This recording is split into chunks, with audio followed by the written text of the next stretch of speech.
ಪ್ರೀತಿಯ ವೀಕ್ಷಕರೇ, ನಾನು ಸ್ವಾಮಿ.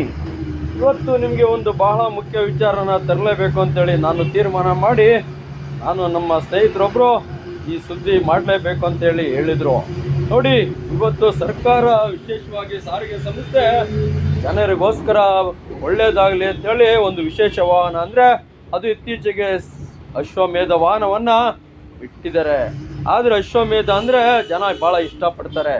ಅಶ್ವಮೇಧ ಅಂದರೆ ಇತ್ತೀಚೆಗಂತೂ ಮಹಿಳೆಯರಂತೂ ಮುಗಿ ಬೀಳ್ತಾರೆ. ಇಂಥ ಒಂದು ಕಾರ್ಯಕ್ರಮ, ಇಂಥ ಒಂದು ಕೆಲಸ ನಡಿಬೇಕಾದ್ರೆ ಇಲ್ಲಿ ನೋಡಿ ಏನು ನಡೀತಿದೆ ಅಂದರೆ ಅದು ಹೇಳೋಕ್ಕೆ ಅಸಾಧ್ಯ.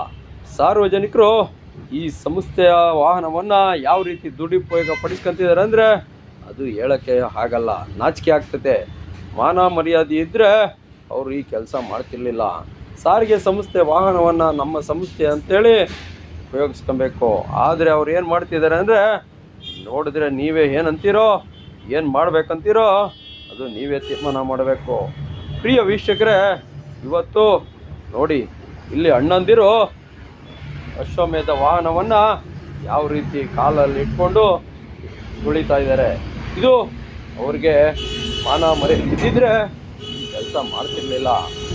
ನೋಡಿ ಯಾವ ರೀತಿ ಉಪಯೋಗಿಸ್ಕೊತಿದ್ದಾರೆ. ಇದು ನಿಜವಾಗೂ ನಾಚಿಕೆ ಗೇಡಿನ ಕೆಲಸ. ದಯಮಾಡಿ ಇವರಿಗೆ ನಾವೇ ಬುದ್ಧಿ ಕಲಿಸ್ಬೇಕಾಗಿದೆ. ಇಂಥವರು ಜಗತ್ತಿನಲ್ಲಿದ್ದರೆ ಸಂಸ್ಥೆ ಯಾವ ಮಟ್ಟಕ್ಕೆ ಹೋಗುತ್ತೆ ಅಂತೇಳಿ ಊಹಿಸಲು ಸಾಧ್ಯ. ಯಾಕೆಂದರೆ ಸಂಸ್ಥೆಯ ವಾಹನ ನಮ್ಮ ವಾಹನ. ನಾವು ಸಂಸ್ಥೆಯ ವಾಹನಕ್ಕೆ ಎಷ್ಟು ಗೌರವ ಕೊಡುತ್ತೇವೋ ಆ ವಾಹನ ನಮಗೆ ಅಷ್ಟೇ ಗೌರವ ಕೊಡುತ್ತದೆ.